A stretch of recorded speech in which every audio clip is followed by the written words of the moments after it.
नमस्कार दर्शकबिन, यहाँहरूलाई म सिक्किम टाइडिङ्समा स्वागत गर्दछु।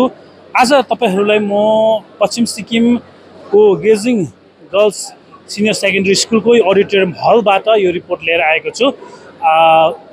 पान्डा इभेन्ट म्यानेजमेन्ट गान्तोकको तत्त्वावधानमा यो एजुकेसन फेयर 2025 यहाँनिर भइरहेको जानकारी आज 4 तारिकको दिन यहाँनिर भइरहेको छ र तपाईहरुलाई यो म कुरा राख्न चाहन्छु। एजुकेसन फेयर सिक्किमका लोकसभा सांसद डाक्टर इन्द्रहाङ सुब्बाको सहयोगमा यो एजुकेसन फेयर 2025 यहाँनिर भइरहेको छ र भारतभरिका जम्मा नामी जति पनि युनिभर्सिटिजहरु छ उहाँहरु आएर यसरी सिक्किमका क्लास 12 सकेका र क्लास 12 पढ्दै गरेका नानीहरुलाई आएर आगामी दिनहरुमा कुन कोर्समा जाँदाखेरि ठीक हुन्छ भन्ने कुरोहरुको एडभाइसहरु भन्ने कुरोहरुको उहाँहरुलाई यो फेयरद्वारा उहाँहरुलाई धेरै जानकारीहरु लिइरहेको छ। अनि वरिपरि देखिरहनु भएको छ पश्चिम सिक्किमको वेस्ट डिस्ट्रिक्टको जति पनि सिनियर सेकेन्डरी स्कुलहरु छ, सिनियर सेकेन्डरी स्कुलहरुको तर्फबाट आएर यहाँनिर सबै युनिभर्सिटीहरुमा हरेक युनिभर्सिटी आज यहाँनिर लगभग 17 वटा भन्दा बेसी युनिभर्सिटिजहरुको यहाँनिर यो डिस्प्लेहरु आएको छ, उहाँहरुको टिमहरु आएको छ, उहाँको रिप्रेजेन्टेटिभ आएको छ।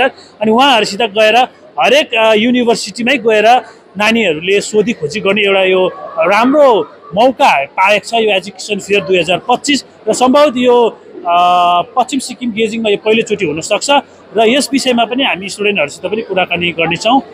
तपाईको नाम? Alisha Rai. Which school? PM Sri Government Senior Secondary School, Pelling. र यो एजुकेसन फेयर यो सायद पहिलोचोटि हो हैन? र यहाँ आएर तपाईलाई कस्तो लाग्यो कि एजुकेसन फेयरले कतिको फाइदा हुने रहेछ तपाईको करियरको लागि आफ्टर +2? अब फाइदा चाहिँ निकै लाग्यो किन अब कसै स्टुडेन्ट्सहरु हुन्छ नि अब आफ्टर 12 के गरौँहरु हुन्छ नि अब के भन्छ उनीहरुलाई आइडिया हुँदैन नि अब यस्तो गरे भने चाहिँ उनीहरुलाई आइडिया हुन्छ के गर्नुपर्ने हैन। अन्त उनीहरुलाई अब के भन्छ अब स्पेसिफिक उनीहरुको फिल्डतिर हैन अब फर्दर के गर्नु मन छ अब त्यो चाहिँ राम्रो लाग्यो। हजुर, थ्यांक यू। र मसित फेरि अर्को स्टुडेन्ट हुनुहुन्छ, तपाईको नाम? प्रार्थना गुरुङ। Which school? गेजिङ गर्ल्स सिनियर सेकेन्डरी। गेजिङ स्कुल। र यो एजुकेसन फेयर पहिला तपाईले एटेन्ड गर्नु भएको यो विश्व खालके मेला? हजुर, हिजो नाम्चीमा। र यो चाहिँ फर्स्ट टाइम हो है? यो फर्स्ट टाइम नाम्चीमा, आज सेकेन्ड टाइम यो भनौं। र तपाईलाई कस्तो लाग्यो एजुकेसन फेयर कतिको फाइदामन्द हुँदो रहेछ आफ्टर +2 स्टुडेन्ट्सहरुको लागि?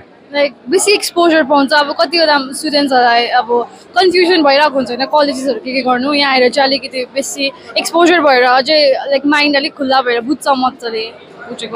+2 बादमा चाहिँ मतलब कलेज जाँदाखेरि चाहिँ अब एउटा 3 वटा चाहिँ कमर्स यहाँ त त्यही मात्रै हामी भन्छौं नि त हैन, पढ्ने कमर्स पढ्ने म्याथ पढ्ने साइन्स पढ्ने, तर यसलाई चाहिँ अब हामीले भास्ट एकदमै गहिरो प्रकारले कतिवटा विभागहरु रहेछ, कतिवटा अगाडि जानुपर्ने रहेछ, पढ्नुपर्ने भन्ने कुरा चाहिँ धेरै मैले पनि बुझेको जस्तो लाग्यो। तपाईलाई के लाग्छ? हजुर हजुर बुझ्छ। यहाँ आएपछि कतिवटा अझै कति हामीले जानेकै नहुने कोर्सेसहरु पनि हुँदो रहेछ भनेर चाहिँ एक बुझ्छ। अनि त्यसकोमा त्यहाँ फर्दर जानु पनि सक्छ हामीले जब अपर्च्युनिटिज हेरेर। Thank you.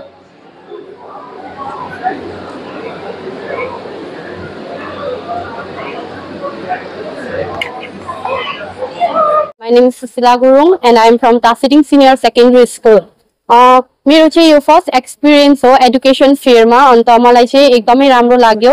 लाइक अहिले अब हामीले कलेजहरु कन्टिन्यू पढेर त्यस्तो बेसी फाइदा हुँदैन, तर यहाँनिर चाहिँ सरहरुले हामीलाई अब लाइक कस्तो भन्नु अब सरहरुले हामीलाई चाहिँ के गरेर फाइदा हुन्छ के गरेर फाइदा हुँदैन भनेर भन्नु भएको छ। अन्त यहाँनिर चाहिँ डिफ्रेन्ट टाइप्स अफ कोर्सहरु हुनुहुन्छ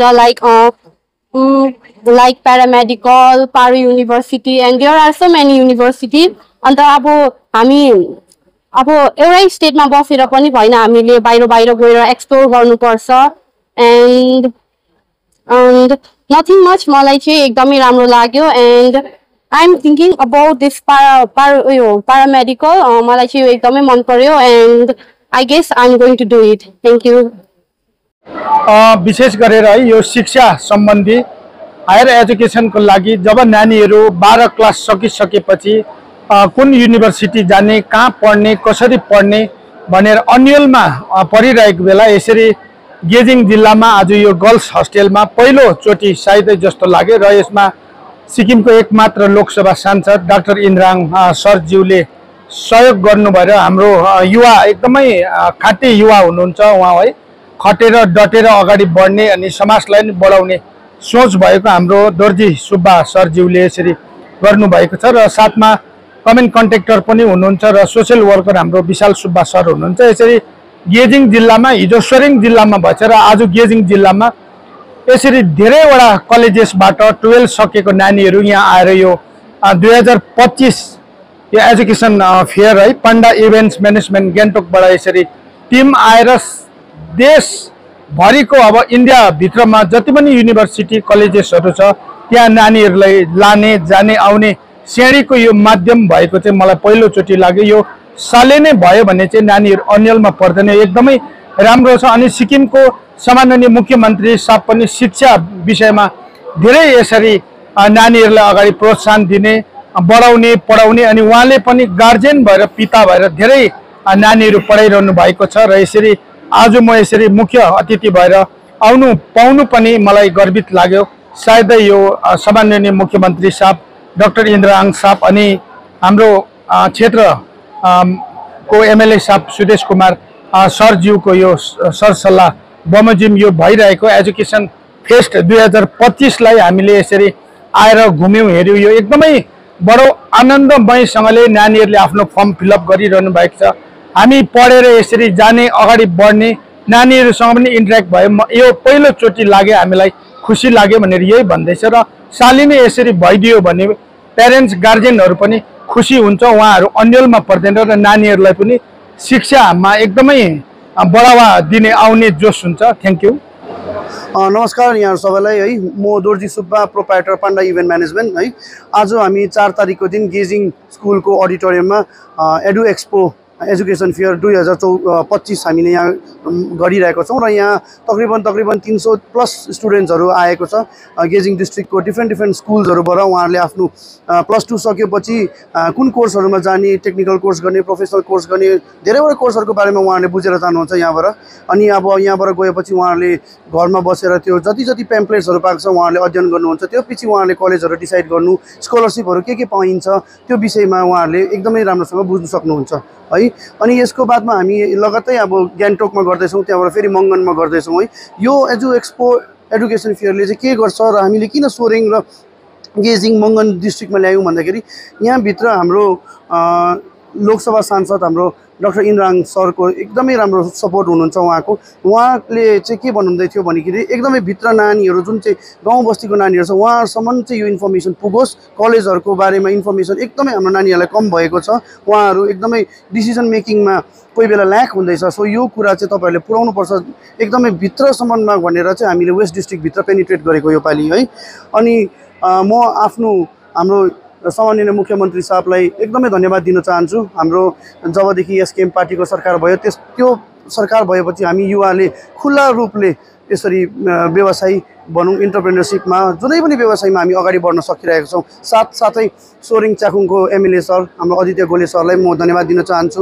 उहाँले नानीहरूको आवत जावतमा ट्रान्सपोर्टेसनमा धेरै हेल्प गर्नुभयो। साथसाथै हाम्रो रिन्चेम्पुङको एमएलए इरुङ सरलाई म धन्यवाद दिन चाहन्छु। उहाँले हिजो कलुकबाट आउने नानीहरूलाई ट्रान्सपोर्टेसन प्रोभाइड गरिदिनु भयो। र हाम्रो मानेबुङ देन्तामको क्षेत्र विधायक हाम्रो एकदमै दाजु सुदेश सरलाई म एकदमै धन्यवाद दिन चाहन्छु। उहाँले हिजो हियाङथाङ स्कुललाई र आज देन्तामलाई अलिकति गाडीको सपोर्ट गरेर हामीलाई पनि पछाडिबाट ठेलेर अगाडि बढाइरहनु भएको छ। सो यो सबै कुरालाई हामीले मिसाएर हेर्दाखेरि आज हामीले सिक्किममा एउटा राम्रो तरिकाले काम गर्न पाइरहेका छौँ। युवाहरूले राम्रो दिशा पक्रेर काम गर्न पाइरहेका छौँ र यो खालको इभेन्ट्सहरू हामीले गर्नु इच्छा गऱ्यौँ पनि सरकार लागि परेर पछाडिबाट हामीलाई ठेलिरहेको छ। सो आजको यो इभेन्ट यसरी नै हामीले यहाँनिर 4 बजीसम्म कन्टिन्यू गर्दैछौँ। नानीहरूलाई हामीले कम्ती मात्रामा भए पनि हामीले खाजाहरूको इन्तजाम गरेको छौँ। सो यहाँ आज हाम्रो सिएलसी सर देन्ताम मानेबुङ डिएन सर अनि हाम्रो गभर्मेन्ट कन्ट्र्याक्टर सोसियल वर्कर विशाल खामताक सर हामी दुईजना यहाँ आइदिनु भयो एज अ गेस्ट। हामीलाई यहाँनिर एकदमै खुसी लागेको छ र यो जुन चाहिँ एक्सपो छ यसको एकदमै गरिमा नै ठुलो पारिदिनु भएको छ उहाँहरूले। धन्यवाद।